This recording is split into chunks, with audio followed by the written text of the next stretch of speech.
تو اللہ تعالیٰ نے موسیٰ علیہ السلام کو کوہ طور پہ بلایا اور کہا کہ اے موسیٰ، ہم تمہیں اپنی کتاب دیں گے، تمہیں کچھ خاص احکامات دیں گے، اس کے لیے تمہیں طور پہاڑ کے اوپر آنا پڑے گا۔ اور 40 دن تک موسیٰ علیہ السلام طور پہاڑ پہ تھے۔ اور آپ کو ایک بات بتا دوں میں کہ موسیٰ وہ اکلوتے نبی ہیں جن سے اللہ نے ڈائریکٹ بات کیا ہے، کسی فرشتے کا بیچ میں واسطہ نہیں تھا، اللہ نے ڈائریکٹ بات کی ہے موسیٰ سے، جب بھی بات کی ہے ڈائریکٹ بات کی ہے۔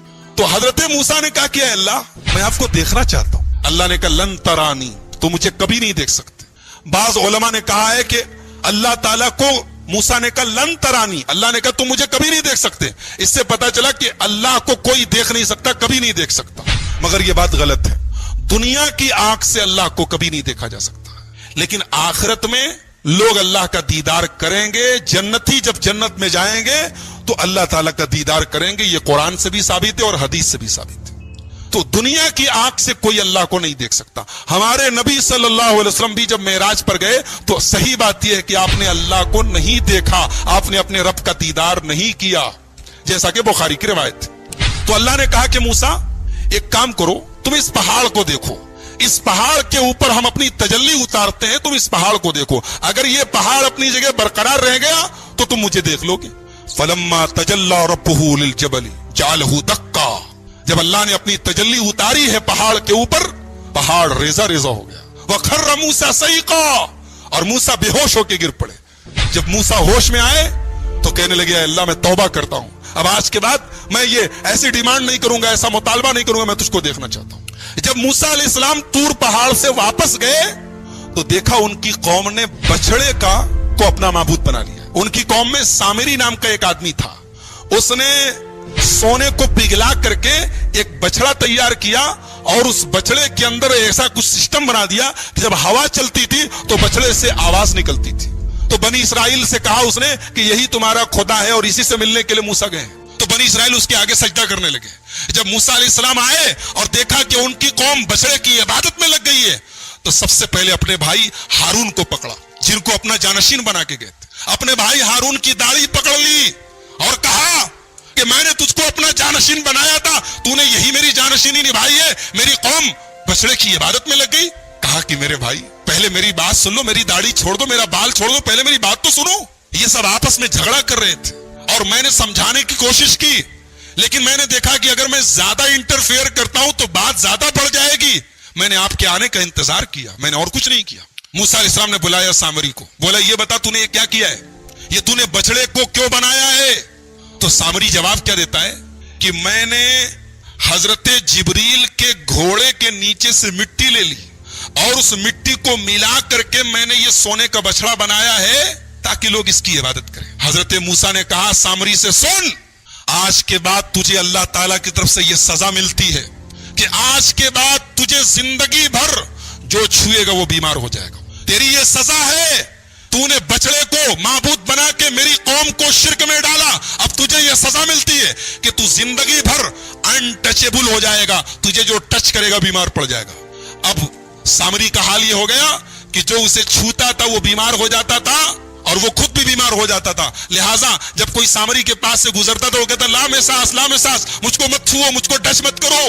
اور اس کے بعد حضرت موسیٰ نے کہا کہ تیرا یہ جو سونے کا معبود ہے نا، دیکھ اس کا میں کیا انجام کرتا ہوں۔ اس کو آگ میں جلا کے حضرت موسیٰ علیہ السلام نے پانی میں پھینکوا دیا، کہا کہ جس کو تم لوگوں نے اپنا معبود بنایا تو دیکھو اس کا ہم یہ حال کرنے جا رہے ہیں۔ تو آپ کے منہ سے نکلا ہوا کون سا اچھا جملہ اللہ سن لے، اس لیے میرے بھائیوں ہمیشہ مجھ سے اچھی بات نکالا۔ ہمارے یہاں مائیں جو ہے بچوں کو ڈانٹتی ہے نا، کبھی کبھی بڑی الٹی سیدھی باتیں بول دیتی ہے۔ خبردار کبھی غصے میں بھی عادت بناؤ کہ غصے میں بھی کوئی بات نکالے منہ سے تو اچھی بات نکالے، غصے میں بھی بچوں کو بددعا نہ دیں۔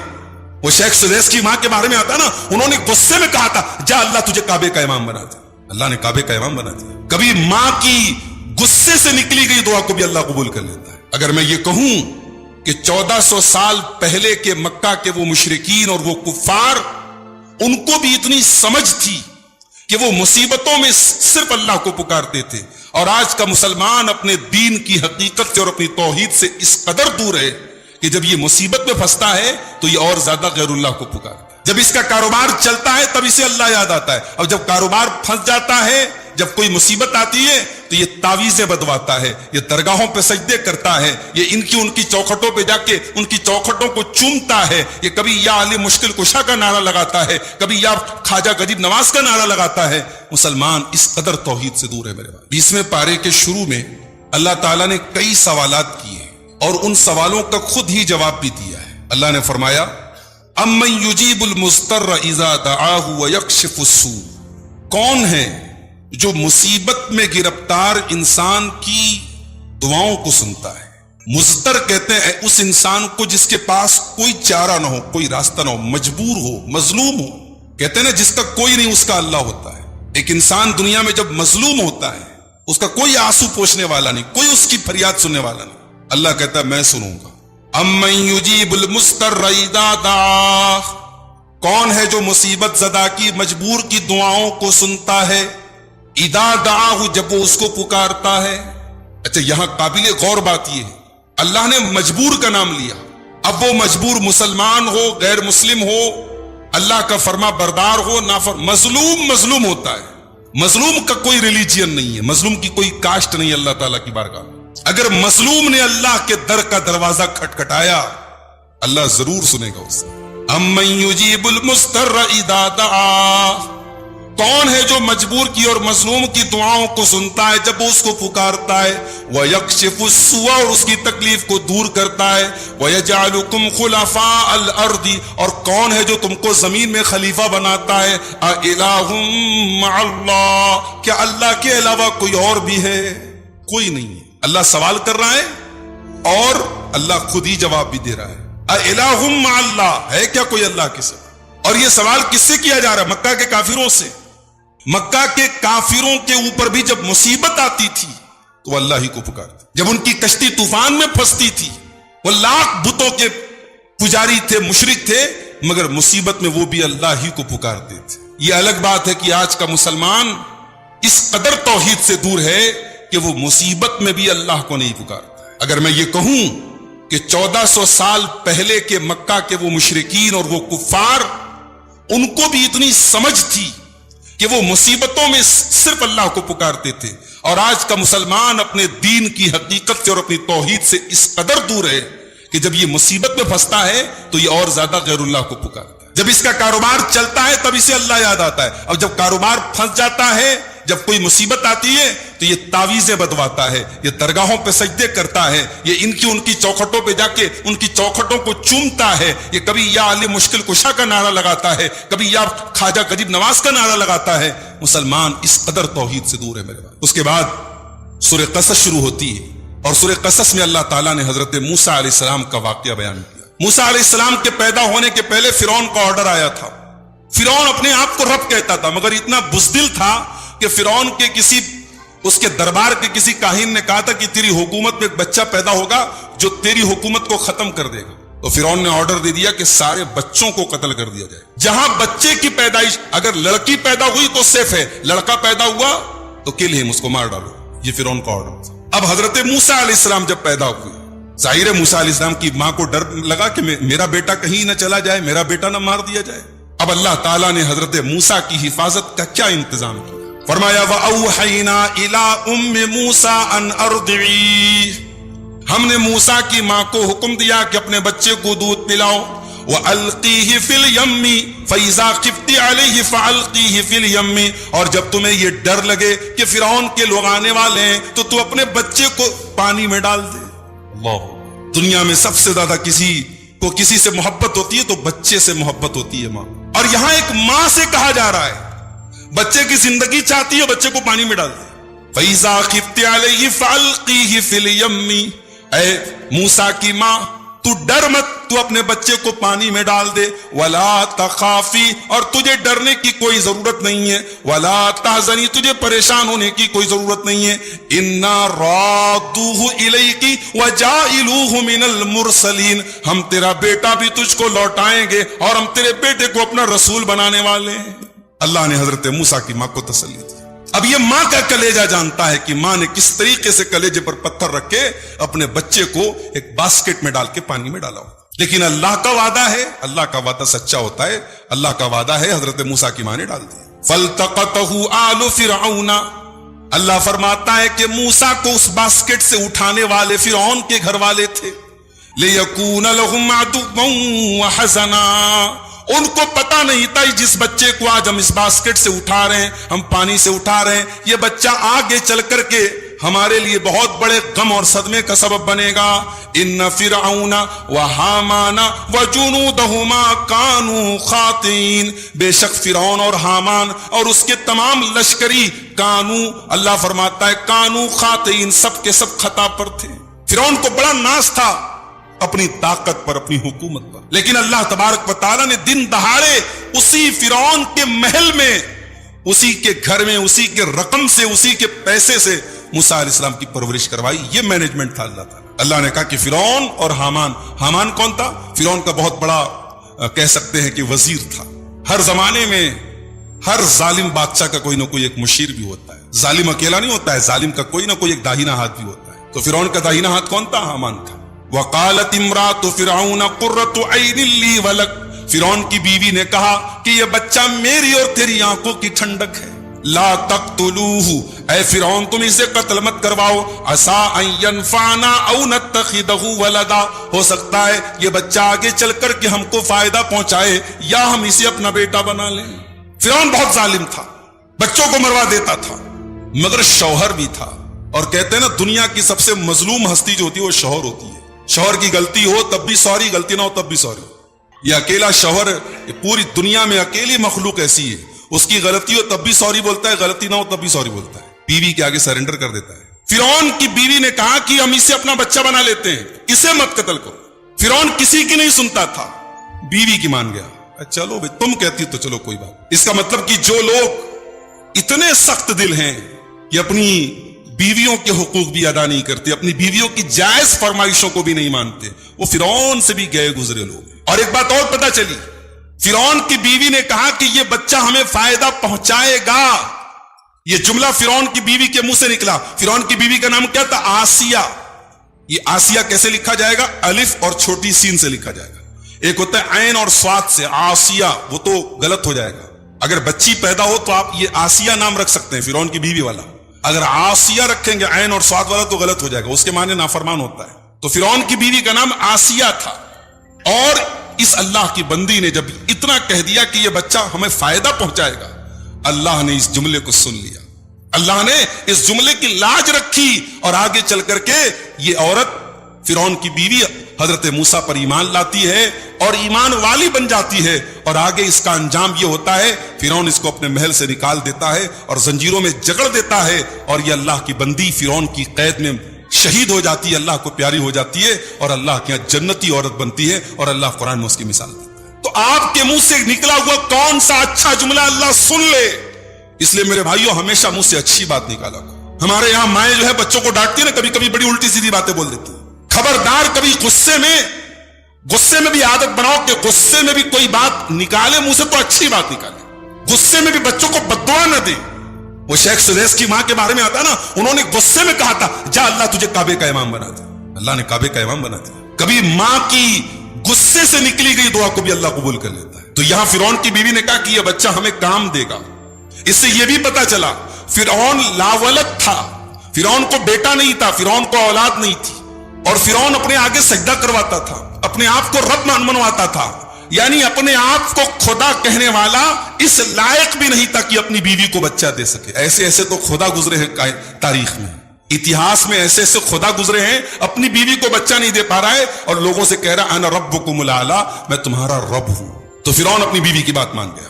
اس کے بعد اللہ فرماتا ہے جب موسیٰ علیہ السلام کی ماں نے اپنے بچے کو پانی میں ڈالا تو موسیٰ کی ماں کا دل بڑا بے قرار تھا. وَأَصْبَحَ فُؤَادُ أُمِّ مُوسَى فَارِغًا, موسیٰ کی ماں کا دل بڑا بے قرار تھا. إِن كَادَتْ لَتُبْدِي بِهِ, قریب تھا کہ موسیٰ کی ماں اس راز کو کھول دے. اللہ نے موسیٰ کی ماں کو وصیت کی تھی کہ خبردار اس راز کو کسی کو بتانا مت, بس تو چپ چاپ بچے کو پانی میں ڈال دے. اللہ نے وعدہ کیا کہ اے موسیٰ کی ماں ہم تیرا بچہ تجھے لوٹائیں گے. اللہ نے وعدہ کر لیا تو موسیٰ علیہ السلام کی ماں کو چپ چاپ بیٹھ جانا چاہیے, مگر وہ چپ چاپ نہیں بیٹھی. انہوں نے اپنی بیٹی سے کہا ذرا پیچھا کر دے کہ صندوق کہاں جاتا ہے, باسکٹ کہاں جاتا ہے. پتہ یہ چلا کہ اللہ کی تقدیر پر بھروسہ ہونے کے باوجود انسان کو اپنی کوشش کرنی چاہیے, اپنے اسباب اختیار کرنے چاہیے, یہ سوچ کے اطمینان سے بیٹھنے کہ اللہ نے تو وعدہ کیا ہم کو روزی دے گا, اللہ نے تو وعدہ کیا ہماری حفاظت کا. انسان کو اپنی سیکیورٹی کا بھی انتظام کرنا چاہیے. موسیٰ علیہ السلام کی ماں نے اپنی بیٹی سے کہا جا دیکھ تیرا بھائی کہاں جاتا ہے, اور قرآن کہتا ہے کہ وقالت لأختہ قصیہ, حضرت موسیٰ کی ماں نے موسیٰ کی بہن سے کہا کہ اس کا پیچھا کر. فبصرت بہ عن جنب وہم لا یشعرون, اور موسیٰ علیہ السلام کی بہن کنارے کنارے سے, پانی کے کنارے کنارے سے دیکھ رہی میرا بھائی کہاں جا رہا ہے. دنیا میں بھائی بہن کا رشتہ بھی بڑا پیارا ہوتا ہے. شادی کے بعد اکثر بھائی بہنوں میں انبن ہو جاتی ہے, کیونکہ ابھی تک تو بھائی بہن تھے, اب ایک نیا رشتہ بن گیا نند اور بھابھی کا. اب اس میں دونوں طرف سے غلطیاں ہوتی ہیں. کہیں کہیں بھابیاں جو ہوتی ہیں وہ نند کے تعلق سے بڑی نگیٹو مائنڈ ان کے دماغ میں بیٹھ جاتا ہے, اور بعض نندیں جو ہوتی ہیں ماشاءاللہ وہ بھی جو ہے بھابھی کے عیب تلاش کرتی رہتی ہیں اور ایک ایک چیز کو نوٹ کرتی رہتی ہے, اپنی ماں کو بتاتی رہتی ہیں. تو اگر اس رشتے کو سنبھال کے رکھا جائے بڑا پیارا رشتہ ہے. اور یہ جو نند بھابھی کا رشتہ ہے یہ جب گڑبڑ ہوتا ہے نا تو بھائی بہن کا رشتہ بھی گڑبڑ ہو جاتا ہے. کتنے بھائی ہیں شادی کے بعد بہن سے بات کرنا بند کر دیتے ہیں اسی مسئلے کی وجہ سے, ان کی بیوی ناراض ہوتی ہے. بہن بہن ہوتی ہے میرے بھائی, بہن بھائیوں کا مان ہوتی ہے. یہ الگ بات ہے کہیں کہیں وقت کے ساتھ شادی کے بعد سوچ بدل جائے الگ بات ہے, ورنہ بھائی بہن کی محبت بھی بے مثال محبت ہوتی ہے. یہاں دیکھیے بھائی کی جان کا مسئلہ ہے تو بہن پیچھا کر رہی ہے. جن کی بہنیں زندہ ہیں اللہ بہنوں کو سلامت رکھے. بہن پیچھا کر رہی, دیکھیے میرا بھائی کہاں جا رہا ہے. اب جب حضرت موسیٰ علیہ السلام پہنچے وہاں اور حضرت آسیہ نے اس باسکٹ کو منگایا اور دیکھا اتنا خوبصورت بچہ ہے. اب بچہ رو رہا ہے, بچے کو دودھ چاہیے, بچہ بھوکا ہے. اب اس زمانے میں جو انائیں ہوتی تھی, دودھ پلانے والی ہوتی تھی, ان کو بلایا گیا. اب اللہ تبارک و تعالیٰ کا نظام دیکھو, اللہ نے بچے کو پانی میں ڈالنے کے پہلے موسیٰ کی ماں سے کہہ دیا تھا پہلے تو بچے کو دودھ پلا دے. اب بچہ اپنی ماں کا دودھ پی چکا تھا, اب اللہ نے باقی سارے دودھ اس کے اوپر حرام کر دیے. وحرمنا علیہ المراضی من قبل, اللہ کہتا ہم نے سارے دودھ اس کے اوپر حرام کر دیے. فقالت هل ادلکم علی اہل بیت یکفلونہ لکم, تو موسیٰ علیہ السلام کی بہن نے کہا میں ایک فیملی کو جانتی ہوں, وہ آپ کے لیے یہ کام کریں گے اور اس بچے کی پرورش کریں گے. وہم لہ ناصحون, اور وہ اس بچے کے خیر خواہ ہیں. فرددناہ الی امہ, اب موسیٰ کی ماں کو بلایا گیا اور جیسے ہی موسیٰ اپنی ماں کی گود میں گئے رونا بند ہو گیا. فرددناہ الی امہ, اللہ کہتا ہم نے موسیٰ کو ان کی ماں کو لوٹا دیا. کئی تقر عینہا, تاکہ موسیٰ کی ماں کی آنکھیں ٹھنڈی ہو جائے. ولا تحزنا, اور وہ غمگین نہ ہو. ولتعلم ان وعد اللہ حق, اور وہ جان لے کہ اللہ کا وعدہ سچا ہوتا ہے. ولکن اکثرہم لا یعلمون, لیکن اکثر لوگ نہیں جانتے. یہ ہوتا ہے اللہ کا نظام میرے بھائی. اس کے بعد موسیٰ علیہ السلام جوان ہوئے. ایک دن ایک آدمی جو ہے موسیٰ علیہ السلام کے خاندان کا تھا, بنی اسرائیل کا تھا, اور ایک آدمی قبطی تھا, دونوں لڑ رہے تھے. تو جو اسرائیلی تھا موسیٰ علیہ السلام کے خاندان کا, ان کے قبیلے کا تھا, اس نے ان کو مدد کے لیے پکارا. یہ گئے اور اس کی مدد کرنے کے لیے ایک خاندان کی جو ہوتی ہے نا وہ عصبیت ہوتی ہے, خاندان کا سپورٹ کرنے کا جو ایک جذبہ ہوتا ہے, وہ جذبہ حضرت موسیٰ کے اندر بیدار ہوا. انہوں نے اسرائیلی کا سپورٹ کرنے کے لیے قبطی کو مارا, ایسا مارا فقضا علی, وہ مر گیا. موسیٰ علیہ السلام کا مکہ ایسا تھا, ایک مکے میں مر گیا. ان کا جو مخالف تھا جس کو انہوں نے مکہ مارا تھا وہ مر گیا. تو یہ مکہ, اتنا طاقتور مکہ کس کا ہو سکتا ہے؟ گٹکھا کھانے والے کا تو نہیں ہو سکتا. یہ گٹکھا کھانے والا اور اسموکنگ کرنے والا اور رات کو 2 بجے تک موبائل چلانے والے کا مکہ تو ایسا نہیں ہو سکتا. تو پیغمبروں کا مکہ ایسا ہوتا تھا, ایسا مکہ مارا مر گیا وہ. اب حضرت موسیٰ علیہ السلام کے اوپر ایک انسان کے قتل کا مقدمہ دائر ہو گیا. حالانکہ یہ انجانے میں ہوا تھا, حضرت موسیٰ نے اللہ سے معافی بھی مانگی, لیکن اب حضرت موسیٰ علیہ السلام کی جان خطرے میں پڑ گئی. اور ایک خیر خواہ نے آ کے بتایا کہ اے موسیٰ, آپ کی کو گرفتار کرنے کی اور آپ کو سزا دینے کی بات چل رہی ہے, آپ جلدی سے شہر چھوڑ کے چلے جائیے. تو حضرت موسیٰ علیہ السلام مصر چھوڑ کے چلے. اب کہاں جائیں پتہ نہیں, بھاگتے بھاگتے بھاگتے بھاگتے مصر سے سینکڑوں کلومیٹر دور ایک جگہ پڑتی ہے مدین. حضرت موسیٰ مدین پہنچے, اور جب مدین پہنچے تو مدین میں ایک کنواں تھا. کنویں کے اوپر مردوں کی لائن لگی تھی اور لوگ اس میں سے پانی نکال رہے تھے اور اپنے اپنے جانوروں کو پانی پلا رہے تھے. موسیٰ علیہ السلام نے دیکھا کہ مردوں کی لائن لگی ہے اور 2 لڑکیاں ہیں, 2 لیڈیز ہیں, وہ کنارے کھڑی اپنے جانوروں کو لے کے. وَلَمَّا وَرَدَ مَاءَ مَدْيَنَ وَجَدَ عَلَيْهِ أُمَّةً مِّنَ النَّاسِ يَسْقُونَ, جب موسیٰ علیہ السلام مدین کے پانی کے چشمے پر پہنچے اس کنویں کے پاس پہنچے, وہاں بہت سارے لوگوں کو اپنے جانوروں کو پانی پلاتے ہوئے دیکھا. وَوَجَدَ مِن دُونِهِمُ امْرَأَتَيْنِ تَذُودَانِ, اور دو عورتوں کو کنارے کھڑا دیکھا.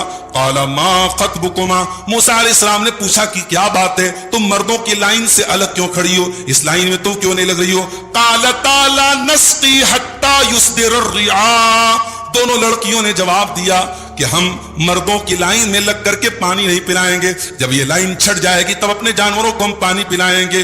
وَأَبُونَا شَيْخٌ کبیر, اور یہ کام ہمیں اس لیے کرنا پڑ رہا ہے کیونکہ ہمارا باپ بہت بیمار ہے, بوڑھا ہے. اس سے کئی سبق ملتا ہے. ایک دیندار عورت, ایک پاک دامن عورت مردوں کی لائن میں لگ کر کے مردوں سے ٹچ ہو کر کے کوئی کام نہیں کرتی. ہمارے یہاں ایک فیس بک پر ایک فوٹو آیا تھا کہ جس وقت مرد حضرات مسجدوں میں دن میں سوئے پڑے رہتے ہیں, عورتیں مارکیٹوں میں بھری رہتی ہیں. مرد حضرات دن میں منہ کھولے سوئے پڑے ہیں, ان کی عورتیں مارکیٹوں میں بھری پڑی ہیں. مارکیٹنگ کرنا غلط نہیں ہے, مگر بعض مارکیٹوں میں جہاں رش رہتا ہے مردوں اور عورتوں کا جمگٹ ہے, اور مسلمان عورتیں, برقع نشین عورتیں اسی بھیڑ میں, اسی ہجوم میں ایک دوسرے سے کندھے چھل رہے ہیں, بدن ٹچ ہو رہا ہے. ایسی مارکیٹوں میں جانے سے بہتر آپ پہلے شاپنگ کر لیں, مت جائیں ایسے رش کے ٹائم میں. جہاں مردوں کی لائن لگی ہو, ایک عزت دار, ایک با عفت خاتون جو ہے ایسی لائن میں نہیں لگتی. اور یہ بھی پتا چلا کہ بلا ضرورت ایک عورت گھر کے باہر کا کوئی کام نہیں کرتی. اب مجبوری ہے تبھی وہ جاب کرتی ہے. جاب کرنا ایک عورت کا کام نہیں ہے. آج لوگ بڑا کہتے ہیں صاحب عورتوں سے جاب کرانا چاہیے, عورتوں کو بھی فریڈم ہونی چاہیے. اس سے بڑھ کے فریڈم کیا ہے کہ اسلام نے کہا عورت آزاد ہے, کمانا نہیں, کمانا مرد کا کام ہے. عورت بہن ہے بھائی کمائے, عورت بیٹی ہے باپ کمائے, عورت بیوی ہے شوہر کمائے, کمانے کا کام نہیں. عورت فری ہے. آپ نے فریڈم کہاں دیا, آپ نے تو عورت کو پابند کر دیا. کیا وہ عورتیں جو ایئر ہوسٹس بن جاتی ہیں ان کے بچوں کو کیا مارکیٹ والے پالتے ہیں کیا؟ جو عورتیں آفسوں میں ریسپشن میں جا کے کاؤنٹر پہ بیٹھ جاتی ہیں ان کو بھی تھک کر کے جا کر کے اپنے گھر میں کھانا بنانا پڑتا ہے, ان کو بھی گھر کے کام کرنے پڑتے ہیں. عزت تو اسلام نے دی ہے کہ عورت گھر کی ملکہ ہے, گھر کے کاموں کی وہ رانی ہے, اور کمانے اور جو ہے مینجمنٹ کی ذمہ داری اللہ تعالیٰ نے اس کو دی تھی. ان دونوں لڑکیوں نے کہا یہ کام ہمارا نہیں تھا, یہ بکریوں کو پانی پلانے کا کام ہمارا باپ بیمار ہے, بوڑھا ہے, اس لیے ہم کو یہ کام کرنا پڑا. موسیٰ علیہ السلام نے بس اتنا ہی پوچھا, فسقا لہما, ان کی بکریوں کو پکڑا, اور طاقتور تو تھے, مکے سے تو آپ نے اندازہ لگا ہی لیا. گئے بھیڑ کو چیرتے ہوئے آگے بڑھے, ان کی بکریوں کو پانی پلایا, بکریوں کو تھما دیا. ان کی بکریوں کو پانی پلا کر کے بکریوں کو تھما دیا. ثم تولا الی الظل, اس کے بعد ایک پیڑ کے نیچے حضرت موسیٰ علیہ السلام آ کر کے بیٹھ گئے اور اللہ سے دعا کرنے لگے, رب انی لما انزلت الی من خیر فقیر, اے اللہ میں تیری طرف سے نازل ہونے والے خیر کا محتاج ہوں, میں تیرے کرم کا محتاج ہوں, تیرے خیر کا محتاج ہوں. موسیٰ علیہ السلام کے منہ سے یہ دعا نکلی. ادھر دونوں لڑکیوں میں سے ایک لڑکی واپس آئی. اب وہ لڑکی واپس آ رہی ہے, قرآن کریم نے اس لڑکی کا نام نہیں بتایا, اللہ نے اس لڑکی کی خوبصورتی کا ذکر نہیں کیا, اللہ نے یہ بھی نہیں بتایا وہ لڑکی دکھنے میں کیسی تھی. اللہ نے بتایا تو اس لڑکی کی حیا کے بارے میں بتایا. اللہ نے فرمایا فجاءت احداہما تمشی علی استحیاء, دونوں لڑکیوں میں سے ایک لڑکی شرما کے چلتے ہوئے آئی اور کہنے لگی, قالت ان ابی یدعوک لیجزیک اجر ما سقیت لنا, آپ نے ہماری بکریوں کو پانی پلایا ہے, ہمارے ابو نے آپ کو بلایا ہے, وہ آپ کو اس کی کچھ اجرت دینا چاہتے ہیں. اس سے یہ پتا چلا کہ ایک مسلمان عورت کی چال بھی شرم و حیا والی ہونی چاہیے. اس کی چال سے پتا لگ جائے کہ ہاں یہ عزت دار عورت ہے, یہ پاک دامن عورت ہے. اس کی چال بتا دے گی کہ یہ کیسی عورت ہے. اور یہ بھی پتا چلا کہ کوئی اگر ہمارے کام آئے تو اس کا مطلب یہ نہیں کہ ہم اس سے فری میں کام لیں. اگر ہمارے پاس طاقت ہے تو ہمیں اس کی جو محنتانہ ہے, جو اجرت ہے, جو اس کا صحیح ریوارڈ ہے وہ دینا چاہیے. آج کل کیا ہوتا ہے, اگر کوئی ہمارا کام فری میں کر دے تو ہم کہتے ہیں جزاک اللہ خیر, مسکرا کے ہم کہہ دیں گے جزاک اللہ خیر, بس ہو گیا کام. جزاک اللہ خیر سے لوگوں کے گھر نہیں چلتے بھائی صاحب, اور آپ کے مسکرانے سے کسی کے گھر میں پیسے نہیں آتے. اگر آپ نے کسی سے کام لیا ہے اور آپ اس کی اجرت دے سکتے تو اجرت دینا چاہیے. آج جو ہے نا یہ فری والا جو مزاج ہے یہ بڑا تکلیف دینے والا مزاج ہے. موسیٰ علیہ السلام کے پاس وہ لڑکی آ کے کہتے میرے باپ نے آپ کو بلایا ہے, حالانکہ موسیٰ علیہ السلام نے یہ طے کر کے تو کام نہیں کیا تھا کہ ہم آپ سے پیسہ لیں گے, لیکن لڑکی نے باپ سے جا کے کہا, باپ نے کہا بلا کے لاؤ اس کو. اب گئے موسیٰ علیہ السلام, فلما جاءه وقص عليه القصص, جب موسیٰ علیہ السلام اس لڑکی کے باپ کے پاس آئے اور ان کو پورا واقعہ سنایا، قال لا تخف نجوت من القوم الظالمین، لڑکی کے باپ نے کہا کہ تم ڈرو مت، تم ظالموں سے بچ چکے ہو، تم دوسرے ملک میں آ چکے ہو، دوسرے علاقے میں آ چکے ہو، یہ فرعون کا علاقہ نہیں ہے، یہ مصر کا علاقہ نہیں ہے، تم اس علاقے کی سرحدوں سے باہر آ چکے ہو۔ قالت احداہما یا ابت استاجرہ ان خیر من استاجرت علیہ القوی الامین، ان خیر من استاجرت القوی الامین۔ دونوں لڑکیوں میں سے ایک لڑکی نے کہا ابا جان ہمیں ایک نوکر کی ضرورت ہے، ہمیں ایک ملازم کی ضرورت ہے، ان کو ملازم بنا لیجئے، ان کو اپنے گھر کے کاموں کے لیے نوکر رکھ لیجئے، اس لیے کہ نوکر کے اندر دو چیزیں ہونی چاہیے، طاقتور ہونا چاہیے اور امانت دار ہونا چاہیے، یہ امانت دار بھی اور طاقتور بھی ہیں، اے ابا جان آپ ان کو ملازم رکھ لیجئے۔ دونوں لڑکیوں میں سے ایک لڑکی نے حضرت موسیٰ کو ملازم رکھنے کی ریکویسٹ کی اپنے باپ سے۔ اب باپ نے کیا کہا؟ باپ نے داماد بنانے کا آفر پیش کر دیا۔ موسیٰ علیہ السلام بھاگ کے آئے ہیں، ان کے پاس کوئی پراپرٹی نہیں ہے، ان کے پاس کوئی فائنینشیل بیک گراؤنڈ نہیں ہے، نہ سر پہ چھت ہے، نہ ابھی کوئی کمائی کا ذریعہ ہے، لیکن ان کی ایمانداری، ان کا تقوی اور ان کی طاقت دیکھ کے ان دونوں لڑکیوں کا باپ ان کو داماد بنانے کے لیے تیار۔ قال انی اريد ان انکحک احدی ابنتی ہاتین، میں چاہتا ہوں کہ اپنی دونوں بیٹیوں میں سے ایک بیٹی کا نکاح آپ سے کر دوں، الا ان تاجرنی 8 حجج، اس شرط پر کہ آپ 8 سال تک میرے یہاں کام کریں، فَإِنْ أَتْمَمْتَ عَشْرًا فَمِنْ عِنْدِكَ، اگر 10 سال آپ کام کر لیں تو آپ کی مرضی ہے، میری طرف سے کوئی زبردستی نہیں ہے، میں 8 سال کی بات کر رہا ہوں۔ وَمَا أُرِيدُ أَنْ أَشُقَّ عَلَيْكَ، میں آپ کے اوپر کوئی بوجھ نہیں ڈالنا چاہتا ہوں، سَتَجِدُنِي إِنْ شَاءَ اللَّهُ مِنَ الصَّالِحِينَ، اللہ نے چاہا تو آپ مجھے صبر کرنے والا پائیں گے۔ حضرت موسیٰ نے کہا ٹھیک ہے، یہ میرے اور آپ کے بیچ میں اگریمنٹ ہو جاتا ہے، 8 سال یا 10 سال دونوں میں سے جو مدت مناسب ہوگی اس مدت پر میں کام کروں گا۔ اور جب وہ مدت پوری ہو گئی، حضرت موسیٰ علیہ السلام داماد بن گئے ان کا نام علماء نے بتایا کہ شعیب تھا۔ شعیب، وہ حضرت شعیب تھے، وہ شعیب علیہ السلام جو نبی تھے وہ نہیں، یہ کوئی دوسرے شعیب تھے، ان کی بیٹیاں تھیں، تو حضرت شعیب نے ان کو اپنا داماد بنا لیا۔ یہاں تو صاحب رشتہ طے ہوتا ہے تو جہیز طے ہوتا ہے، لڑکی والوں کو کیا دینا پڑے گا یہ طے ہوتا ہے، اور یہاں موسیٰ علیہ السلام جیسے پیغمبر کو 8 سال اور 10 سال نوکری کرنی پڑی ہے تب جا کے چھوکری ملی ہے۔ تو یہاں میرے بھائیوں نکاح کے لیے یہاں حضرت موسیٰ جیسے پیغمبر کو 10 سال نوکری کرنی پڑی ہے، اور یہاں ہم نے نکاح کا اسٹینڈرڈ کتنا بدل دیا کہ یہاں تو صاحب لڑکی والوں کے اوپر اتنا پریشر ڈال دیا گیا کہ آپ کے پاس اتنا پیسہ ہونا، اتنا کیش ہونا۔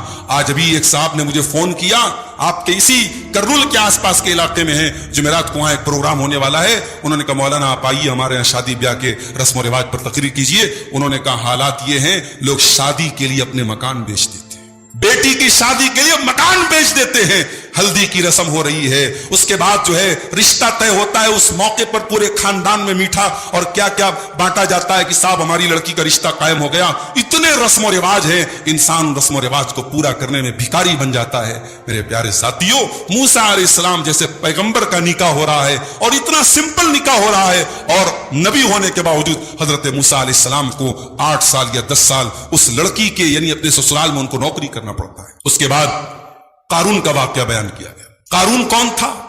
یہ موسیٰ علیہ السلام کی قوم کا ایک آدمی تھا، بہت پیسے والا تھا، اتنا پیسہ تھا اس کے پاس کہ اللہ کہتا ہے وَآتَيْنَاهُ مِنَ الْكُنُوزِ مَا إِنَّ مَفَاتِحَهُ لَتَنُوءُ بِالْعُصْبَةِ أُولِي الْقُوَّةِ، اس کے خزانوں کی چابیوں کو بڑے بڑے پہلوان بڑی مشکل سے اٹھایا کرتے تھے۔ لیکن قارون کی قوم کے جو سمجھدار لوگ تھے ان لوگوں نے قارون کو 5 نصیحتیں کی، اور آج بھی جتنے پیسے والے لوگ ہیں، جتنے بزنس مین لوگ ہیں، جن کو اللہ نے دولت سے نوازا ہے، ان 5 چیزوں کو اپنی زندگی میں تم اپنا لو میرے بھائیوں، تو دولت کوئی خراب چیز نہیں ہے، دولت بہت اچھی چیز ہے۔ جماعت کے کام دولت والوں کے ذریعے چلتے ہیں، مسجدوں کے کام دولت سے چلتے ہیں، مدرسوں کے کام دولت والوں سے چلتے ہیں، مگر دولت والوں کے اندر 5 چیزیں ہونا ضروری ہیں۔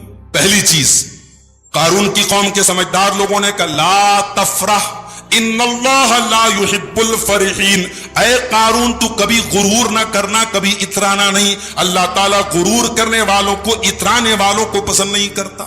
پہلی چیز دولت ہے، غرور نہیں ہونا چاہیے۔ دوسری چیز وَابْتَغِ فِي مَا آتَاكَ اللَّهُ الدَّارَ الْآخِرَةَ، اور اللہ نے آپ کو جو دولت دی ہے اس دولت کے ذریعے آخرت کی تیاری کرو، جتنا ہو سکے اس دولت کے ذریعے اتنے کام کر کے جاؤ کہ آخرت آپ کی بن جائے، سنور جائے۔ یہ دوسرا کام کرنا ہے دولت والوں کو۔ اور تیسرا کام وَلَا تَنْسَ نَصِيبَكَ مِنَ الدُّنْيَا، وَلَا تَنْسَ نَصِيبَكَ مِنَ الدُّنْيَا، دنیا میں آپ کا جو حصہ ہے اس کو بھولنا نہیں ہے۔ بچوں کا جو حق ہے، بیوی کا جو حق ہے، ماں باپ کا جو حق ہے، بھائی بہنوں کا جو حق ہے، سب کو سب کا حق بھی دینا ہے، اپنی دنیا والوں کا حق نہیں بھولنا ہے۔ اور چوتھی نصیحت وَآسِن كَمَا أَحْسَنَ اللَّهُ إِلَيْكَ، جیسے اللہ نے آپ کے ساتھ احسان کیا، اللہ نے آپ کو دولت والا بنایا، اللہ نے آپ کو دینے کے لائق بنایا، تو آپ بھی لوگوں کے ساتھ احسان کرو، اس لیے کہ جو اللہ دینے کے لائق بنا سکتا ہے وہ اللہ چاہے تو پل بھر میں آپ کو لینے کے لائق بھی بنا سکتا ہے۔ اگر وہ اللہ آپ کو اونچائیوں پر آج رکھ سکتا ہے، آج عرش کے اوپر کوئی انسان ہے، آج اگر بلندیوں پر کوئی انسان ہے تو کل وہ فرش پر بھی آ سکتا ہے، آج کوئی کروڑ پتی ہے تو کل وہ روڈ پر بھی آ سکتا ہے۔ یہ چوتھا کام کرنا ہے۔ اللہ نے آپ کو دولت دی ہے، اللہ نے احسان کیا ہے، آپ بھی لوگوں کے ساتھ احسان کریں، غریبوں کے کام آئیں، بیواؤں کے کام آئیں، یتیموں کے کام آئیں، پبلک ویلفیئر کے کام کریں، لوگوں کے کام آئیں۔ آپ کی پاس دولت صرف شو آف کے لیے نہ ہو کہ یہ گاڑی لے لی، یہ بنگلہ لے لیا، یہ پراپرٹی لے لی، صرف شو آف کے لیے نہ ہو، اللہ نے آپ کے ساتھ احسان کیا، آپ لوگوں کے ساتھ احسان کریں۔ اور پانچواں کام وَلَا تَبْغِ الْفَسَادَ فِي الْأَرْضِ، اور اے قارون تو زمین میں فساد نہ مچانا، تو زمین میں فساد نہ مچانا۔ ان اللہ لا يحب المفسدین، اللہ تعالیٰ فسادی لوگوں کو پسند نہیں کرتا۔ دولت آتی ہے تو فساد بھی آتا ہے۔ دولت والے گاڑی لے کے ہائی سپیڈ میں چلتے ہیں، غریبوں کو کچل بھی دیتے ہیں، اور بعد میں جب پولیس کیس آتا ہے چلو بھائی پیسہ لے لو، پیسہ دے کر کے کسی غریب کی جان نہیں بچ جائے گی۔ دولت کا مس یوز نہیں ہونا چاہیے۔ دولت کا مطلب یہ نہیں کہ آپ کسی غریب کی عزت دار کر دیں، کسی غریب کا خون کر دیں، کسی غریب کو مار دیں، نہیں، زمین میں فساد مت مچاؤ، اللہ تعالیٰ فسادی لوگوں کو پسند نہیں کرتا۔ تو یہ تمام دولت مندوں کو قرآن کی نصیحت ہے۔ 5 چیزیں اگر آپ کے پاس ہے، دولت بہت اچھی چیز ہے، خوب پیسے کماؤ، اللہ تعالیٰ کو دولت اللہ تعالیٰ کو ناپسند نہیں ہے، دولت کو اللہ نے اپنا فضل کہا ہے۔ میرے بھائی، ہمارے اندر جتنی خواہشات ہیں، ہر خواہش کا حلال الٹرنیٹ موجود ہے شریعت کے اندر۔ انسان کو یہ کہنے کا بہانہ ہی نہیں ہے کہ صاحب ہمارے پاس کوئی آپشن نہیں، تو آپشن تو ہے نا، تو نے زنا کیا کیوں؟ ابھی آگے سورہ نور آ رہی ہے، اس میں زنا کے بارے میں بڑی تفصیل سے بیان کیا گیا۔ جب اسلام کے اندر نکاح کا کانسیپٹ ہے، اور نکاح کا کانسیپٹ اتنا سادہ اور اتنا سمپل ہے کہ ایک انسان اگر اس لائق ہے کہ اپنی بیوی کی ضرورتوں کو پوری کر سکتا ہے، اس کا خرچ اٹھا سکتا ہے، تو پھر نکاح کے لیے اور کوئی مسئلہ نہیں ہے۔ شریعت نے اتنا آسان کر دیا، اس کے بعد تو نے حرام راستہ اپنایا۔ اس لیے یہاں اللہ نے جب شرمگاہ کا ذکر کیا تو فوراً حلال الٹرنیٹ کا بھی ذکر کیا۔ اس سے علماء کو ایک سبق یہ ملا کہ جب آپ عوام کو کسی چیز کی حرمت بتائیں، جب کسی چیز کے بارے میں بتائیں کہ یہ حرام ہے، تو اس کا حلال الٹرنیٹ بھی بتا دیں۔ آپ غور کیجئے گا، شریعت میں جہاں سود اور بیاج کا ذکر ہے وہاں بتایا گیا کہ دیکھو سود حرام ہے، انٹرسٹ حرام ہے، لیکن کاروبار حلال ہے، تجارت حلال ہے، بزنس کرو، خوب منافع کماؤ۔ منافع کمانا، پروفٹ کمانا یہ شریعت میں حرام نہیں ہے، انٹرسٹ لینا یہ حرام ہے۔ یہاں بھی کہا گیا کہ اپنی شرمگاہ کی حفاظت کرتے ہیں، الا علی ازواجہم او ما ملکت ایمانہم، ہاں اپنی بیویوں کے ساتھ اور جو ان کی ملکیت میں ہے ان کے ساتھ اگر وہ اپنی شہوت کو پوری کرتے ہیں تو کوئی حرج کی بات نہیں ہے۔ فإنہم غیر ملومین، ان کے اوپر کوئی ملامت نہیں ہے۔ فَمَنِ ابْتَغَىٰ وَرَاءَ ذَلِكَ فَأُولَٰئِكَ هُمُ الْعَادُونَ، اب اس کے علاوہ اگر کوئی راستہ اپناتے ہو تو حد سے تجاوز کرنے والے۔ اس کے بعد فرمایا وَالَّذِينَ هُمْ لِأَمَانَاتِهِمْ وَعَهْدِهِمْ رَاعُونَ، اور میرے کامیاب بندے وہ ہیں جو اپنی امانتوں کو اور اپنے وعدے کو پورا کرنے والے، نبھانے والے ہوتے ہیں۔ امانت کا لفظ جب شریعت میں بولا جائے تو امانت کا مطلب یہی نہیں کہ میں نے آپ کو 1 لاکھ روپیہ دیا اور آپ سے بعد میں 1 لاکھ روپیہ واپس لے لیا، آپ نے پورا 1 لاکھ مجھے دے دیا، یہ امانت ہوگی۔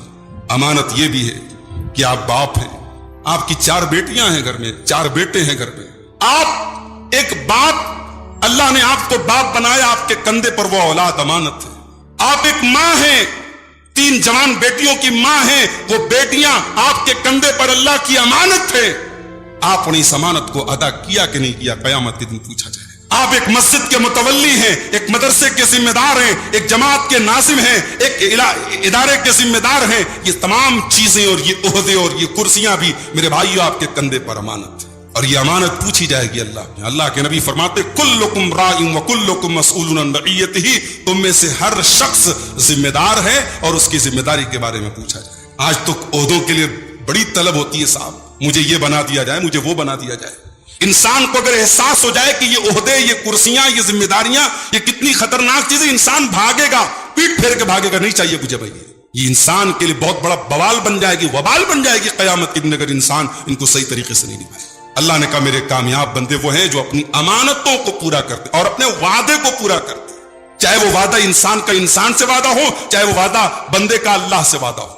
بندہ اللہ سے وعدہ کب کرتا ہے؟ ایاک نعبد و ایاک نستعین، اے اللہ عبادت کروں گا تو تیری کروں گا، سر جھکاؤں گا تو تیرے آگے جھکاؤں گا، مدد مانگوں گا تو تجھ سے مانگوں گا. اور وہی اللہ کا بندہ باہر جائے کسی درگاہ پہ، کسی قبر پہ، کسی پتھر کے بت کے آگے، کسی ندی کے آگے، کسی جانور کے آگے، کسی بڑے انسان کے آگے جا کے سر جھکا دے، کسی شرکیہ تہوار میں شامل ہو جائے، کسی شرکیہ کارکرم میں شامل ہو جائے، اس کا مطلب کہ اس نے اللہ کے ساتھ وعدہ خلافی کی. وہ مسجد میں تو آ کے کہہ رہا ہے ایاک نعبد و ایاک نستعین، لیکن باہر جا کے اپنے وعدے کی وعدہ خلافی کر رہا ہے. والذین هم لاماناتهم وعهدهم راعون، اللہ کہہ رہا ہے میرے کامیاب بندے اپنے وعدے کو پورا کرتے ہیں. اس کے بعد فرمایا والذین هم علی صلواتهم یحافظون، اور میرے کامیاب بندے وہ ہیں جو اپنی نمازوں کی حفاظت کرتے ہیں، جو اپنی نمازوں کی پابندی کرتے ہیں. پہلی پہچان کیا بتائی تھی؟ نماز میں خشوع اختیار کرتے، اور آخری پہچان کیا ہے؟ نماز کی حفاظت کرتے. دونوں چیزیں ضروری ہیں.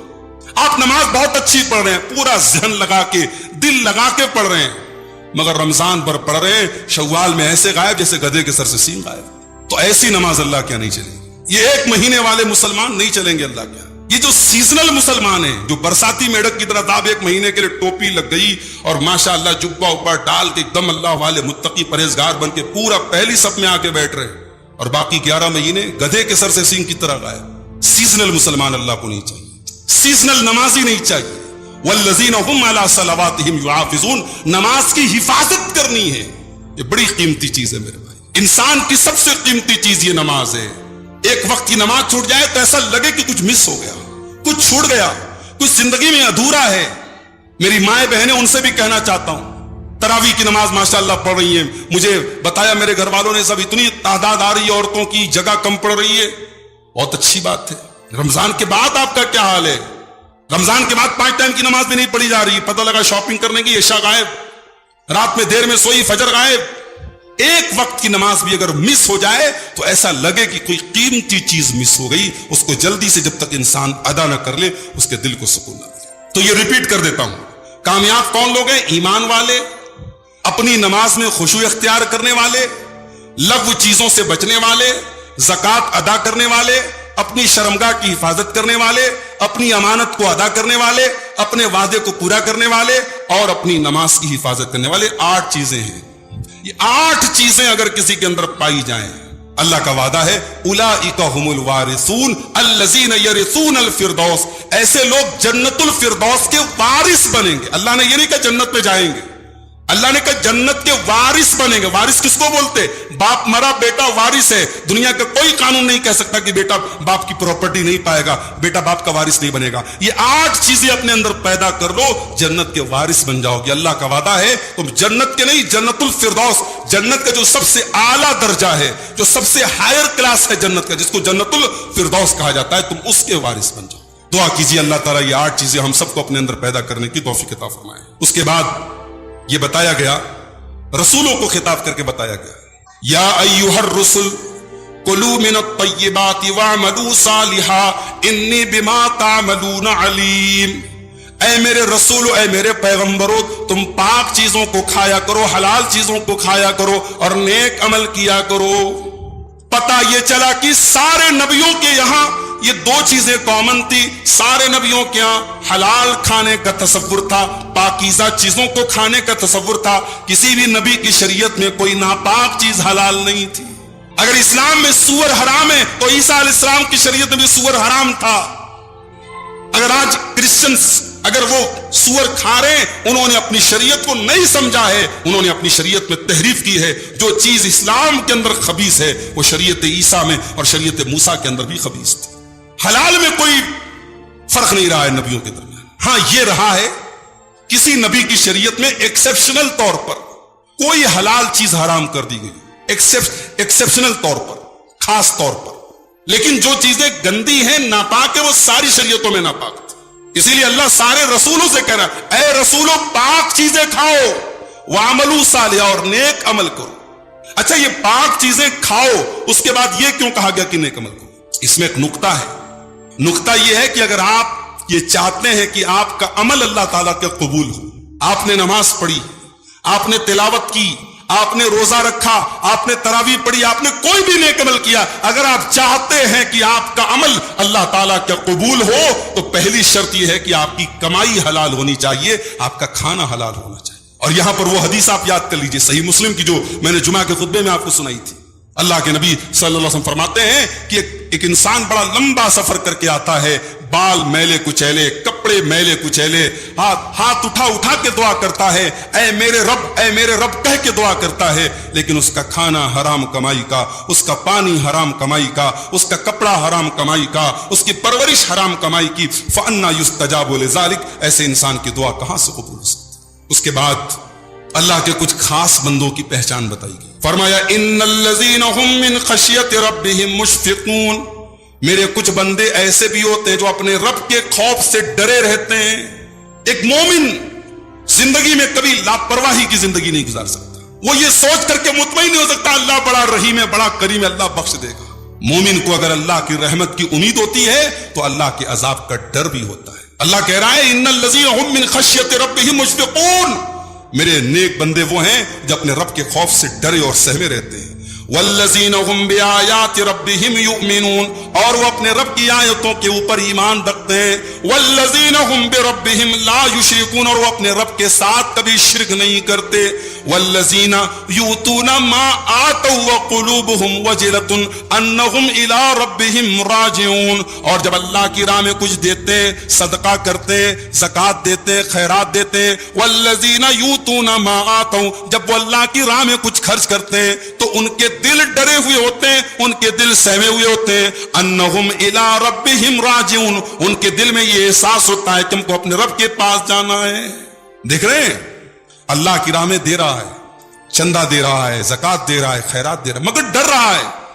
یہ نہیں کہ صاحب اللہ کی راہ میں خیرات دے دیا، صدقہ دے دیا، زکوٰۃ دے دیا تو مطمئن ہو گیا کہ صاحب میں تو بہت بڑا حاتم طائی کی قبر پہ میں نے لات مار دیا، میں تو بہت بڑا جو ہے سخی ہو گیا، میں اتنا اللہ کی راہ میں دے دیا، اب تو جنت میری فکس ہو گئی.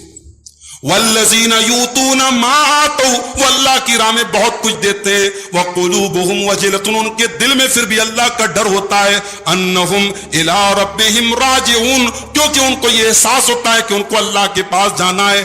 اللہ فرماتا ہے اولئک یسارعون فی الخیرات، میرے یہی وہ بندے جو نیکی کے کاموں میں بڑھ چڑھ کر کے حصہ لیتے. وہم لہا سابقون، اور وہ نیکی کے کاموں میں ہمیشہ آگے آگے رہتے ہیں. جب یہ آیت کریمہ نازل ہوئی، ترمذی کی صحیح روایت ہے، ہم سب کی پیاری ماں حضرت عائشہ رضی اللہ تعالی عنہا نے اللہ کے رسول سے پوچھا اے اللہ کے نبی یہ آیت کس کے بارے میں نازل ہوئی ہے؟ یہ اللہ کن لوگوں کی بات کر رہا ہے کہ وہ اللہ کی راہ میں دیتے بھی ہیں تو ڈر ڈر کے دیتے ہیں؟ اے اللہ کے نبی کیا یہ شرابیوں کے بارے میں ہے؟ کیا یہ چوروں کے بارے میں ہے؟ کیا یہ زنا کرنے والوں کے بارے میں ہے؟ اللہ کے نبی نے فرمایا لا یا بنت الصدیق، اے صدیق کی بیٹی، اے ابو بکر کی بیٹی. بیوی کا نام بدل بدل کے لینا چاہیے. ہمارے یہاں لوگ جو ہے نا بیوی سے محبت کی بات تو کرتے ہیں مگر بیوی سے محبت کی جو یہ رسول کی سنت ہے اس پر عمل نہیں کرتے. اللہ کے نبی حضرت عائشہ کو کئی ناموں سے پکارتے تھے. کبھی پیار سے عائش بولتے تھے، عائشہ کو شارٹ میں کر کے عائش بولتے تھے. کبھی آپ حمیرہ بولتے تھے. حضرت عائشہ گوری چٹی تھی، حمیرہ کا مطلب سرخ رنگ کی، حضرت عائشہ کو حمیرہ بھی بولتے تھے اللہ کے نبی. اور کبھی یہاں دیکھیے صدیق کی بیٹی، یعنی اپنے سسر کا نام بھی نہیں لے رہے، سسر کا لقب، صدیق کی بیٹی. بیٹیوں کے سامنے، بیویوں کے سامنے ان کے مائکے کی تعریف کرو تو بہت خوش ہو جاتی ہے. ساس کی تعریف کرو خوش نہیں ہوتی، سسر کی تعریف کرو خوش نہیں ہوتی. ہاں ان کے بھائی کی تعریف کرو تو وہ کہتے نا ساری خدائی ایک طرف، جورو کا بھائی ایک طرف. بالکل صحیح بولتے ہیں. اللہ کے نبی صلی اللہ علیہ وسلم حضرت عائشہ کے باپ کی تعریف کر رہے ہیں, کہہ رہے ہیں اے صدیق کی بیٹی تو غلط سوچ رہی ہے, تو جیسا سوچ رہی ویسا نہیں ہے. یہ آیت چوروں کے بارے میں نہیں ہے, یہ آیت شرابیوں کے بارے میں نہیں ہے. اے عائشہ, یہ آیت ان لوگوں کے بارے میں ہے جو نماز پڑھتے ہیں, جو روزہ رکھتے ہیں, اور پھر بھی وہ ڈرتے ہیں ان لا يقبل منہم, کہ پتہ نہیں ان کی عبادت اللہ قبول کرے گا کہ نہیں کرے گا, اس لیے ان کو ڈر ہوتا ہے. یہ بہت بڑا سبق ہے میرے بھائیو. ہم لوگ 1 مہینہ کی عبادت کر کے 11 مہینہ ریسٹ کرتے ہیں. صاحب 1 مہینہ تو ہم لوگوں نے پوری تہجد, تراویح, طاق رات اور پورا ہم نے ایک دم نیکیوں کا پہاڑ کھڑا کر دیا. اب 11 مہینے کچھ کرنے کی ضرورت نہیں ہے. یا وہ روزہ رکھ رہے ہیں, نماز پڑھ رہے ہیں, تمام نیکیوں کے کام کریں, لیکن ڈر رہے ہیں کہ ہماری نیکی اللہ کے قبول ہوگی کہ نہیں ہوگی. یہ تقویٰ ہے میرے بھائیوں, اور اللہ کہہ رہا ہے کہ یہی وہ میرے نیک بندے ہیں جو حقیقت میں جنتی ہیں. اچھا, اس کے بعد موت کا ذکر کیا اللہ نے. مرنے کے بعد انسان اللہ تعالیٰ سے دوبارہ دنیا میں آنے کا موقع مانگتا ہے. اچھا ایک بات بتاؤ, موت کبھی بتا کے آتی ہے کیا؟ موت کبھی اپوائنٹمنٹ لے کے آتی ہے؟ موت پوچھ کے آتی ہے کہ ہاں بھائی آؤں کہ نہ آؤں, آپ کو کیا کیا کام ہے پینڈنگ ہے پورا کر لو؟ موت کبھی اپوائنٹمنٹ لے کے نہیں آتی. موت اللہ تعالیٰ نے جو وقت مقرر کیا ہے اس وقت پر آ جاتی. ابھی میں نے ایک واقعہ آپ کو بتایا تھا بنارس کا, کہ پوری فیملی عمرہ کرنے کے لیے جا رہی ہے, پورے ٹکٹس بنے ہیں, پورا ٹرپ بنی ہوئی ہے, اور بنارس سے دلی جانے والی ٹرین میں اسی فیملی کے خاتون کا انتقال ہو جاتا ہے, اور پھر انہیں سے واپس آنا پڑتا ہے. کب مرنا ہے چھوڑ دو, کہاں مرنا ہے یہ نہیں پتا ہم کو. تو جب انسان مر جاتا ہے تو اللہ کہتا ہے کہ مرنے کے بعد بندہ اللہ تعالیٰ سے ایک چانس مانگتا ہے. حتی اذا جاء احدهم الموت قال رب ارجعون. جب ان کے پاس موت آتی ہے تو اللہ سے یہ دعا کرتے ہیں کہ اے میرے رب, مجھے ایک چانس تو دوبارہ دے دے, ایک موقع مجھے دوبارہ دے دے, ایک مرتبہ تو دنیا میں دوبارہ آنے کا موقع دے دے. لعلی اعمل صالحا, تاکہ میں نیک عمل کر لوں, میں اچھا عمل کر لوں. اے اللہ مجھے ایک موقع اور دے دے, میں نے بہت گڑبڑ زندگی گزاری ہے, میں نے بڑی کوتاہی کی ہے, مجھے ایک چانس اور دے دے تاکہ میں نیک عمل کر لوں. اللہ فرماتا ہے کلا, ایسا ہرگز ہرگز ہونے والا نہیں ہے, تیری مہلت ختم ہو چکی ہے, تیرا ٹائم پورا ہو چکا ہے, اے میرے بندے تیرا گیم اوور ہو چکا ہے. کلا, ہرگز تجھے اب کوئی ٹائم ملنے والا نہیں ہے. انہا کلمۃ هو قائلها, اے میرے بندے یہ تو بس تیرے دل کی ایک تمنا ہے, یہ تو تیرے منہ کی ایک بات ہے جو تو کہہ رہا ہے, یہ پوری ہونے والی نہیں ہے. وَمِن وَرَائِهِمْ بَرْزَخٌ إِلَىٰ يَوْمِ يُبْعَثُونَ, اب تو قیامت تک تجھے برزخ کی زندگی گزارنا ہے, اب قیامت تک تو تجھے قبر میں رہنا ہے. اب دنیا والوں سے تیرا ناتا ٹوٹ گیا, اب دنیا کے بیچ میں اور تیرے بیچ میں برزخ کھڑی ہو گئی. برزخ کہتے بیریئر کو. جب کوئی آدمی مر جاتا ہے نا تو ہمارے اور اس کے بیچ میں بیریئر کھڑا ہو جاتا ہے, اس کے ساتھ کیا ہو رہا ہے ہم دیکھ نہیں سکتے. تو اللہ کہے گا بندے سے کہ اب تیرا دنیا والوں سے ناتا ٹوٹ گیا. تو وہ بندہ مرنے کے بعد دوبارہ دنیا میں آنے کا چانس مانگ بھی رہا ہے, تو اس لیے نہیں مانگ رہا ہے کہ مکان بن جائے. بیٹی کی شادی نہیں کیا تھا بیٹی کی شادی کر دوں, مکان بنانا تھا مکان بنا لوں. اگر وہ مہلت مانگ بھی رہا ہے تو کس لیے مانگ رہا ہے؟ لعلی اعمل صالحا, اے اللہ مجھے تھوڑا سا موقع دے دے, میں نیک عمل کر لوں. تو اس لیے میرے بھائیو, اس زندگی میں جتنا موقع ملا ہے اس کی قدر کر لو, جتنی نیکیاں کر سکتے ہو کر لو. مرنے کے بعد 1 منٹ بھی آپ کو ایکسٹرا ملنے والا نہیں ہے. اس کے بعد قیامت کے دن کا نقشہ اللہ نے کھینچا.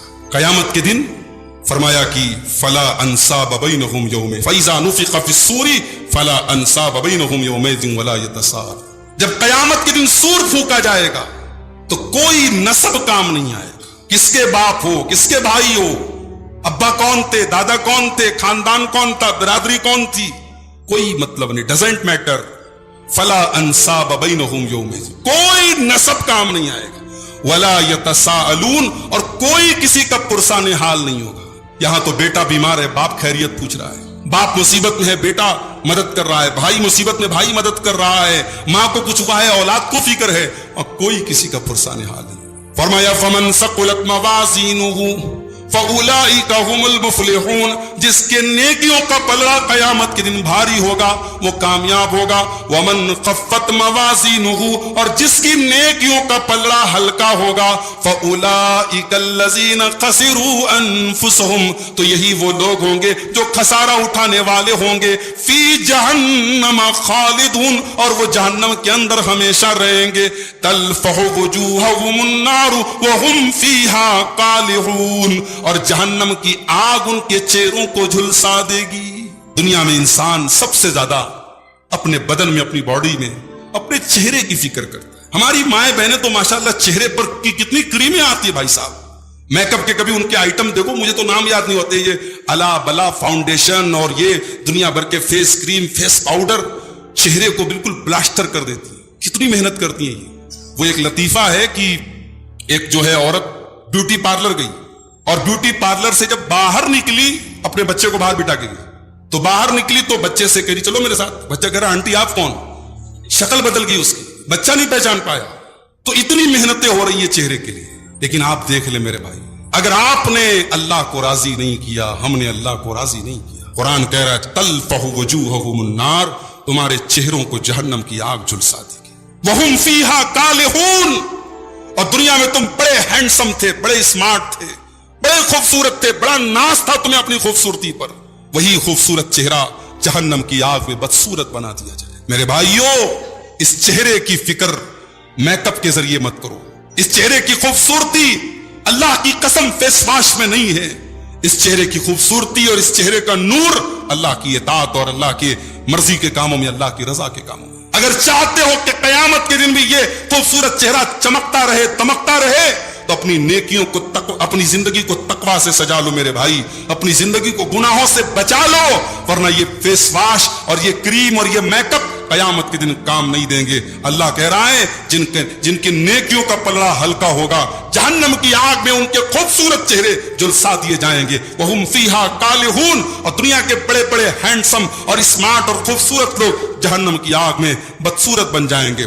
اور پھر اللہ سوال کرے گا الم تکن آیاتی تتلا علیکم، اے میرے بندے کیا میری آیتیں تیرے اوپر نہیں پڑھی جاتی تھی؟ فکنتم بہا تکذبون، میری آیتیں تیرے اوپر پڑھی جاتی تھی، تو میری آیتوں کا مذاق اڑایا کرتا تھا، تو میری آیتوں کو نہیں مانا کرتا تھا. بندہ کہے گا قالوا ربنا غلبت علینا شقوتنا، بندہ کہے گا اے اللہ ہم واقعی میں بڑے بد نصیب تھے، اے اللہ ہم مانتے ہم سے بڑی غلطی ہو گئی. وکنا قوما ضالین، اے اللہ ہم مانتے ہم سے بہت بڑی غلطی ہو گئی، ہم بھٹک گئے تھے، ہم گمراہ ہو گئے تھے. ربنا اخرجنا منها فإن عدنا فإنا ظالمون، اے اللہ بس ایک موقع اور دے دے، ایک بار تو جہنم سے ہم کو نکال دے، ایک بار جہنم سے نکال دے. ہم دوبارہ اگر کوئی گناہ کریں گے اللہ پھر تو جو سزا دے دے گا ہم کو منظور ہے، بس ایک چانس اور دے دے، ایک بار تو جہنم سے نکال دے. اللہ فرمائے گا قال اخسئوا فیہا ولا تکلمون، اے جہنمیوں اس جہنم میں ذلیل ہو کر کے تم کو رہنا ہے، مجھ سے بات مت کرو. جہنمیوں کو ڈبل تکلیف ہوگی. ان کو جو فزیکل تکلیف ہوگی، جو ان کو جہنم کی آگ میں جلایا جائے گا وہ تو ہوگا، یہ جو سائیکولوجیکل تکلیف ہوگی، جو مینٹل تکلیف ہوگی، اللہ کہے گا بات مت کرو مجھ سے. دنیا میں جس سے ہم محبت کرتے ہیں، ہمارا باپ ہے، ہماری ماں ہے، جب ماں بہت غصے میں ہوتی ہے نا کہتی بات مت کرو ہم سے، باپ بہت غصے میں ہوتا ہے کہتا بات مت کرو ہم سے، تو ہم ماں کو منا لیتے ہیں، باپ کو منا لیتے ہیں. لیکن جہنم میں جانے کے بعد جہنمی اللہ کو منا نہیں پائیں گے. اللہ کہے گا اقسؤوا فیہا، اسی جہنم میں رہنا ہے تمہیں، ذلیل ہو کے اسی جہنم میں رہو. ولا تکلمون، مجھ سے بات مت کرو. کم سے کم دنیا میں اللہ اگر ہم سے روٹھا ہے میرے بھائی تو ہم منا سکتے ہیں. اللہ ناراض ہے تو ہم اس کو راضی کر سکتے ہیں. اللہ غصہ ہے ہم اس کے غصے، اس کے غضب سے بچ سکتے ہیں، اس کو راضی کر سکتے ہیں. اس سے پہلے کہ وہ ٹائم آ جائے کہ اللہ ہم سے کہہ دے ولا تکلمون، بات مت کرو، کم سے کم اللہ دنیا میں ہم کو آفر دے رہا ہے کہ آؤ میرے بندو، میں روزانہ رات کے آخری پہر آسمان دنیا پر نازل ہوتا ہوں. آسمان دنیا پر اللہ تبارک و تعالیٰ نازل ہوتا ہے اور بندوں سے کہتا ہے کہ آؤ اور مجھ سے توبہ کر لو، میں تمہارے گناہوں کو معاف کر دوں گا. تو دنیا میں تم ہمیں آفر دے رہا ہے کہ مجھ سے معافی مانگ لو، میں تمہیں معاف کر دوں گا. لیکن آخرت میں یہ آفر نہیں ملے گا. آخرت میں اللہ کہے گا ولا تکلمون، مجھ سے بات مت کرو. اس کے بعد سورہ نور شروع ہوتی ہے. سورہ نور میں آپ دیکھیے گا، غور کیجئے گا، سورہ نور میں اللہ تعالیٰ نے شروعات میں ہی زنا کا ذکر کیا. زنا کی سزا کیا ہے، پھر زنا کی روک تھام کرنے کے طریقے کیا ہیں، سوسائٹی کو زناکاری سے کیسے بچایا جائے، اللہ تبارک و تعالیٰ نے اس کا طریقہ بتایا ہے. لیکن اس صورت میں اللہ تعالیٰ نے اپنے نور کا بھی ذکر کیا ہے. اس صورت میں ایک آیت ہے، آیت نور، اس میں اللہ نے اپنے نور کا ذکر کیا ہے اور اسی لیے صورت کا نام سورہ نور رکھا گیا. گویا اس میں ایک اشارہ یہ ہے کہ بندہ اگر اللہ تعالیٰ کا نور چاہتا ہے، اگر وہ چاہتا ہے کہ اس کے دل میں ایمان کی روشنی ہو، تو اس کو بدکاری سے اور زناکاری سے بچنا پڑے گا. جب تک انسان پاک دامنی اختیار نہیں کرے گا، جب تک ایک مرد اور عورت اپنے دامن کو بدکاری سے نہیں بچائیں گے، ان کی زندگی میں نور نہیں آ سکتا۔ انسان کی زندگی میں پیسہ آ سکتا ہے، شہرت آ سکتی ہے، گلیمر آ سکتا ہے، اللہ کا نور نہیں آ سکتا ہے جب تک اس انسان کی زندگی میں پاک دامنی نہ ہو۔ جس زندگی میں بدکاری اور زناکاری ہوگی، اس زندگی میں اللہ کا نور نہیں آ سکتا ہے۔ اس کے بعد زانی کی سزا بتائی گئی، الزانیۃ والزانی فجلدوا کل واحد منہما 100 جلدہ، زنا کرنے والی عورت کو اور زنا کرنے والے مرد کو 100 کوڑے کی سزا مارو۔ ولا تاخذکم بہما رافۃ فی دین اللہ، اور اللہ کے دین پر عمل کرنے میں تم کوئی ترس نہ کھانا۔ ان کنتم تؤمنون باللہ والیوم الآخر، اگر تم واقعی میں اللہ کے اوپر ایمان رکھتے ہو اور قیامت کے دن کے اوپر ایمان رکھتے ہو۔ ولیشہد عذابہما طائفۃ من المؤمنین، اور زناکاروں کو جب یہ سزا دی جائے تو مومنوں کی ایک جماعت اس موقع پر حاضر ہو، یعنی علل اعلان ان کو سزا دی جائے، پبلک پلیس میں دی جائے، اکیلے میں سزا نہیں دی جائے گی زنا کی۔ 100 کوڑے مارے جائیں گے، سب کے سامنے مارے جائیں گے۔ اور یہ بھی کہا گیا کہ ان 100 کوڑوں کو مارنے میں ترس نہیں کھانا ہے، پورے 100 کوڑے مارنا ہے۔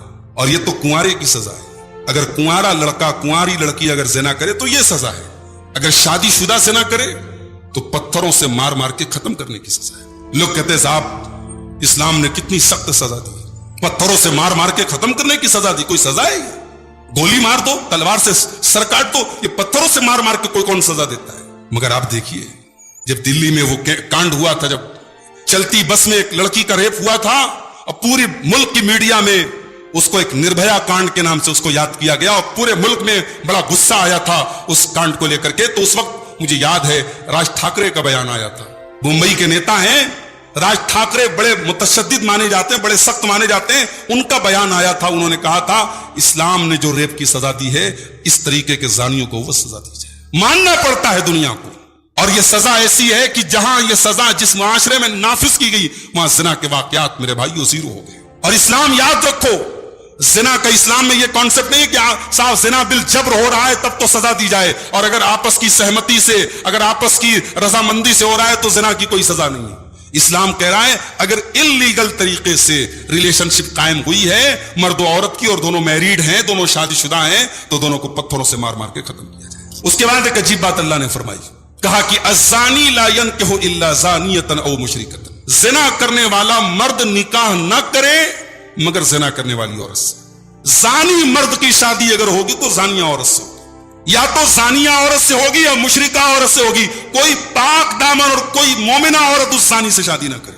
والزانیۃ لا ينکحها الا زان او مشرک، اور زانیہ عورت سے کوئی نکاح نہ کرے مگر زانی اور مشرک۔ یہاں دو سوال پیدا ہوتا ہے، ایک سوال تو یہ پیدا ہوتا ہے کہ زانی سے کوئی مومن شادی نہ کرے، کیا مطلب یہ کہ جس لڑکی کے بارے میں پتا ہو کہ ہاں یہ بدچلن ہے، ایک پاک کردار کا لڑکا اس سے شادی نہ کرے، اور جس لڑکے کے بارے میں پتا ہو کہ وہ لڑکا بدچلن ہے، کیریکٹر لیس ہے، اور اس کے ناجائز تعلقات ہیں، اس لڑکے کے ساتھ کوئی پاک دامن لڑکی شادی نہ کرے۔ اور یہاں پر افسوس کے ساتھ ایک بات کہنا چاہوں گا، ہمارے یہاں بعض لوگ جب بیٹیوں کی شادی کرتے ہیں تو کیا کرتے ہیں، لڑکے کا مکان دیکھتے ہیں، لڑکے کی سیلری دیکھتے ہیں، لڑکے کا پیسہ دیکھتے ہیں، لڑکے کی دولت دیکھتے ہیں، لیکن لڑکے کا اخلاق اور کردار اور کیریکٹر نہیں دیکھتے۔ اور جب پوچھا جاتا ہے کہ صاحب لڑکا تو یہ کر رہا ہے وہ کر رہا ہے، تو کیا کہتے ہیں، ہماری لڑکی بہت سمجھدار ہے، سنبھال لے گی۔ معاف کرنا میرے بھائی، آپ کی بیٹیاں کوئی ڈٹرجنٹ پاؤڈر نہیں ہے جن کے ذریعے آپ ان بد کردار لڑکوں کے کردار کو صاف کریں۔ اپنی بیٹیوں کی، اپنی بچیوں کی ویلو اور ان کی عزت اور ان کی قدر کرو میرے بھائیوں۔ جس طریقے سے آپ کی پاک دامن بیٹی پاک دامن ہے، اس کا حق ہے تو اس کا نکاح ایک پاک دامن لڑکے کے ساتھ۔ آپ بلڈنگ دیکھ کے مروب ہو جاتے ہیں، آپ مکان دیکھ کے اور سیلری دیکھ کر کے مروب ہو جاتے ہیں۔ کتنے میں کیس جانتا ہوں کہ اچھے گھروں کی، دیندار گھروں کی لڑکیوں کی شادی ایسے گھر میں ہوئی ہے، لڑکا بے دین ہے، لڑکا بے نمازی ہے، لڑکا کیریکٹر لیس ہے، بلکہ کہیں کہیں تو اس گھر میں شرک ہو رہا ہے، کفر ہو رہا ہے، مگر اس بنیاد پہ لڑکی کی شادی کر دی گئی۔ صاحب بڑے لوگ ہیں، اسٹیٹس بڑا ہے۔ معاف کرنا میرے بھائی، یہ اسٹیٹس دنیا میں کام دے گا، مگر اگر ایمان نہ رہا، عقیدہ نہ رہا، کردار نہ رہا تو آخرت برباد ہو جائے گی۔ اپنی بیٹیوں کی آخرت مت برباد کرو۔ قرآن کہہ رہا ہے کہ زانی مرد سے نکاح زانیہ عورت کرتی ہے، اور زانیہ عورت سے نکاح زانی مرد ہی کرتا ہے۔